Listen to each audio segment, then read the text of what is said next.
Great marketing campaigns isn't just about ideas, it's about execution. And execution starts with keeping to your brand promises. Now, in Philippines, in the mid-1990s, Pepsi launched what should have been the most exciting promotional campaigns in the history of marketing. The campaign was called Number Fever. The idea was simple.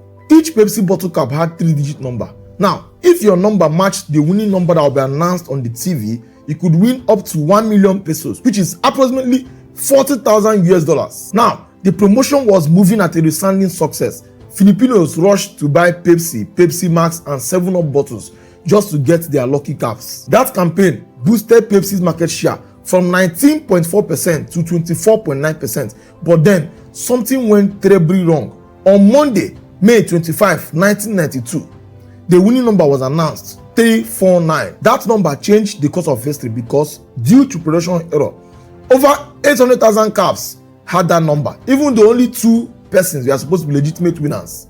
Now, if honored, Pepsi will have to pay over $32 billion, far beyond their promotional budget. Just imagine hundreds of thousands of persons celebrating, jubilating, believing they had just become millionaires.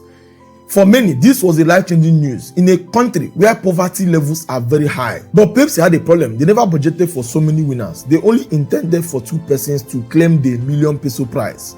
But then, hundreds of thousands of persons showed up demanding for their money. Of course, when Pepsi refused to pay everyone, outrage exploded. People protested outside Pepsi offices.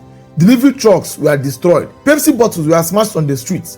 At its peak, the crisis escalated into riots, resulting to property damage, dozens of injuries and deaths of both indigenes and staff of Pepsi. What was meant to be a fun marketing stunt turned into one of the greatest PR disasters in history.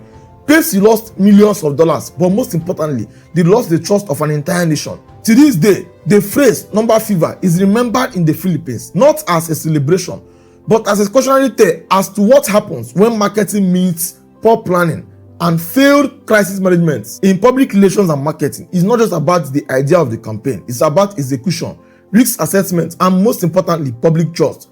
Once public trust is broken, no amount of advertising will buy it back.